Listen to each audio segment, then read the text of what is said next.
Hello, everybody. Wicked Gaming back again to talk to you about update 1.0.1 to DarkStar. So let's get into it. So, first, before I get into the details, I want to point out that rebuilding your landing pads due to this update is optional. We did test this with several different testers, each one with their own pre built landing pads that they had before they got the update. I had this character, for example, that had landing pads that were built before the update. Um, it didn't break anything updating in place. However, the workbenches do get a new script with better script handling and things like that to help avoid and bypass the obstruction system. And those do not behave as smoothly unless you rebuild your landing pad. So, if you are fine with that and comfortable building your own workbenches instead of using the pre-built ones, you can leave your landing pad as it is. Excuse me. If you would like to have your landing pad use the new script, then you'll need to rebuild your landing pad. So the choice will be yours. If you do have, I can't predict every possible scenario. So if you do have a situation where your workbench just does not work after the update, then unfortunately you will have to rebuild it. And it may be better to just destroy that outpost and move it to a new location nearby. That choice will be yours, based on your circumstances that I cannot possibly predict.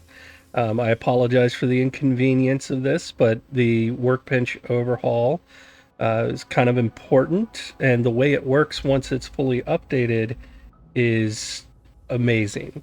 And I'll show that off in a second.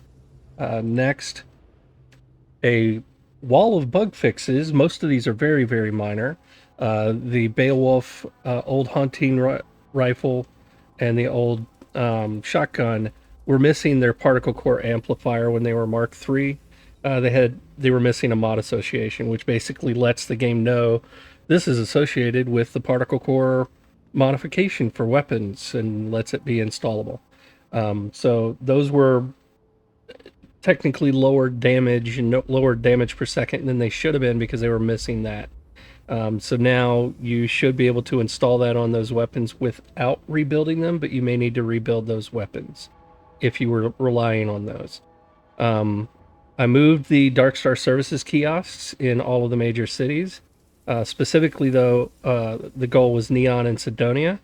There was conflict with the um, Bethesda provided content patch that added the city maps, the 3D city maps, that I was totally unaware of. I never used the maps, but a couple players pointed out that those went away when running Darkstar and some other mods. And it's just because I put a kiosk in that city cell, and the map generation just choked. So by adding a dependency from my mod to that content patch, it was able to pick that up, and the city maps now work just fine. But I also moved those outside of those interior city cells to some new locations. We'll talk about that in a minute too. Um, the codex output containers, if you were building your own copy, I did not know this was possible, but apparently they can sometimes, if you fast travel while standing next to the ones that you can place, they were traveling with you to other places, and that's hilarious and broken. Um, I have put in a preventative measure for that. They're not pets, they shouldn't behave like pets, and hopefully they don't behave like pets any longer. Um, and then I already mentioned the workbench obstructions. The landing pads needed some lighting adjustments. A couple of them, like the Omen X, I noticed when I went in to tweak the workbenches and make sure that they were doing what they were supposed to do, that some of the like light attachments on the far side of the flight deck had shifted like a foot out of position for where they should have been. So, anyways, I cleaned that up and improved the lighting across the whole landing pad, across all of the landing pads. And other than that, there were a couple layered material swaps that lost their hook onto their containers, for example, and made the containers not render with DarkStar graphics, and just some minor little things like that. A couple of the codex construction recipes for explosive and 1 inch punch were pointing to the wrong research requirement. There's just so many of those that we missed too during testing. Um, and that's basically it.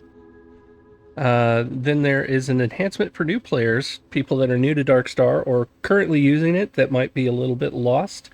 There's now a quest that will spawn to guide you to all of the DarkStar service kiosk locations.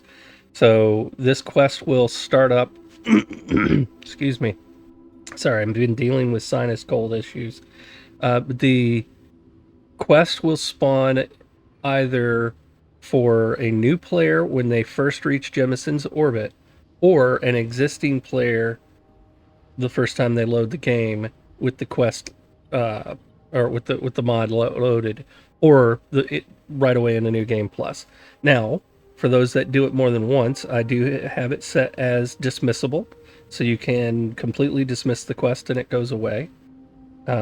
Or if you complete it, it's just, you know, flying to a few different planets, landing and picking up a slate, and you do get a healthy dose of experience as a reward for doing it. Plus, all of the slates have lore.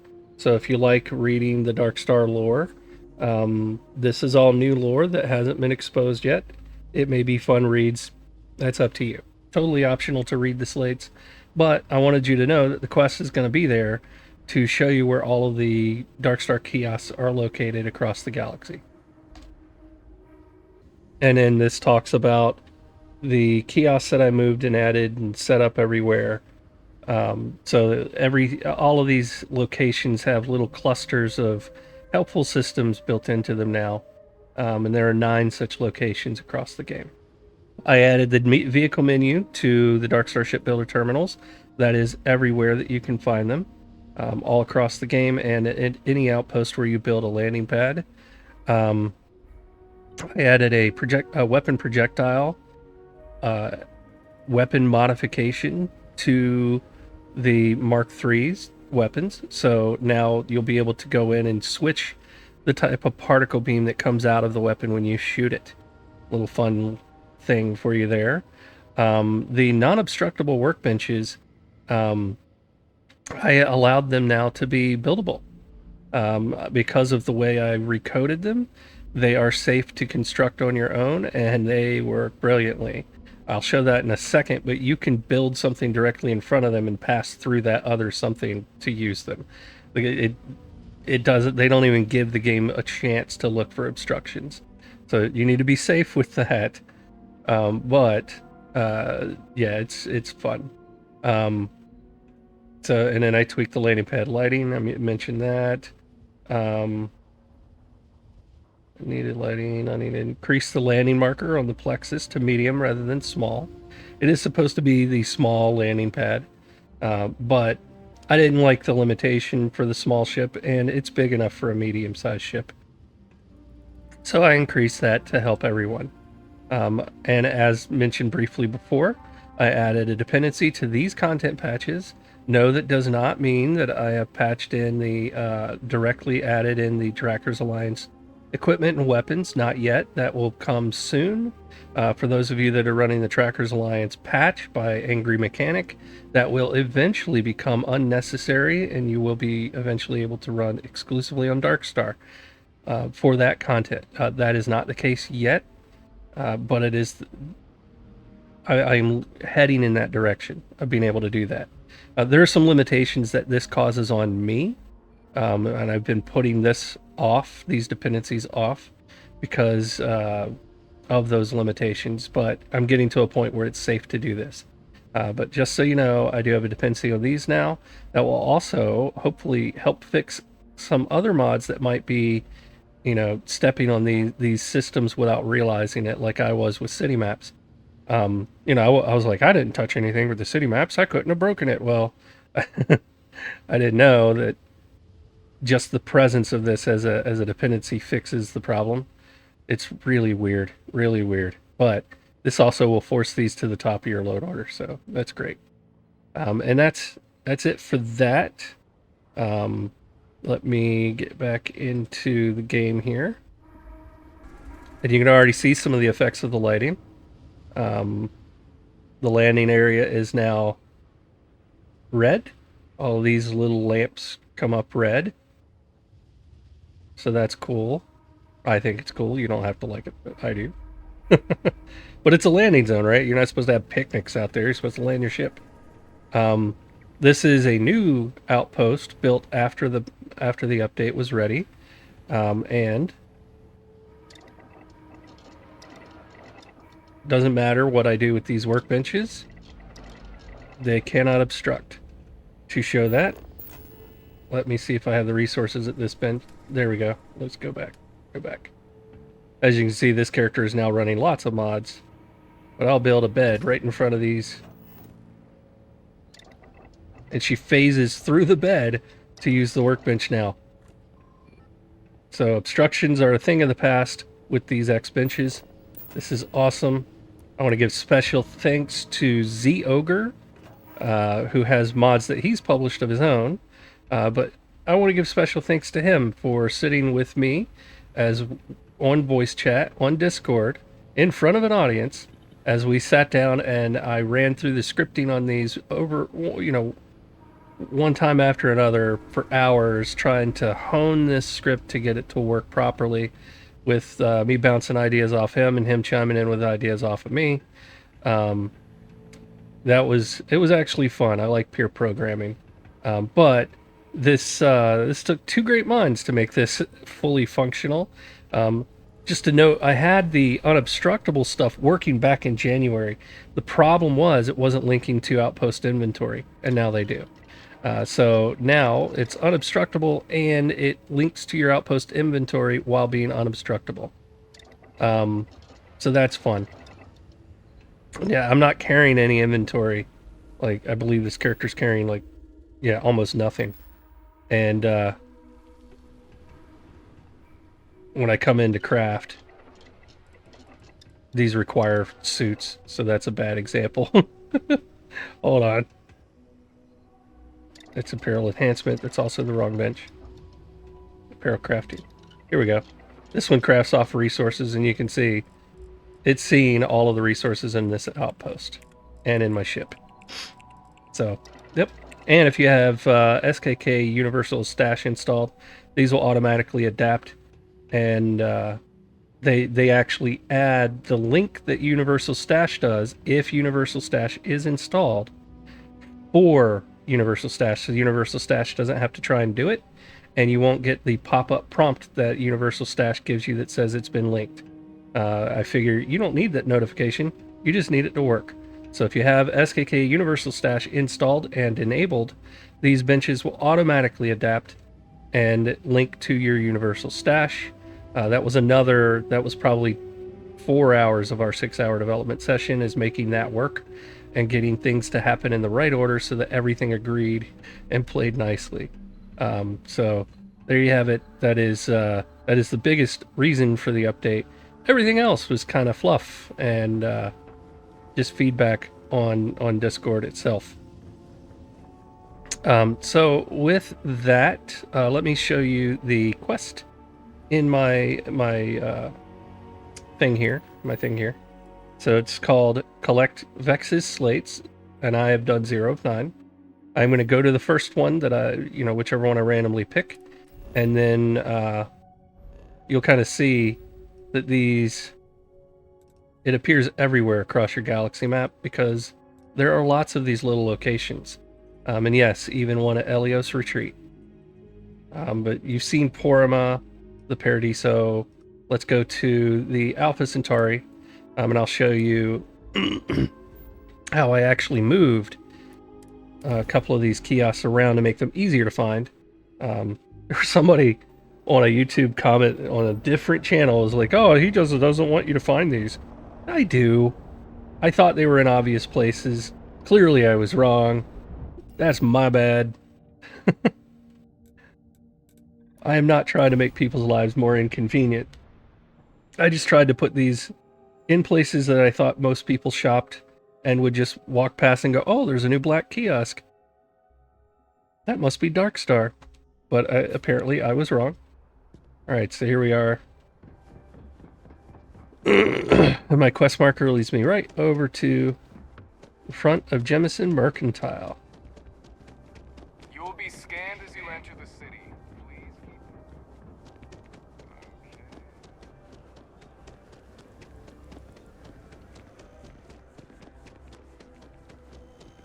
There we are. I'm not going to pick it up on camera because I'm not going to spoil the lore inside that slate.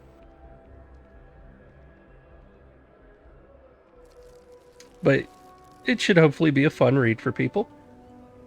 And you can see now that all of these locations now have all three of these. They'll have a services kiosk where you can buy and sell things. It's including the quantum rigs that you need to build outpost components can all be purchased for coin in any of these kiosks. You can also craft quantum rigs at any resource bench.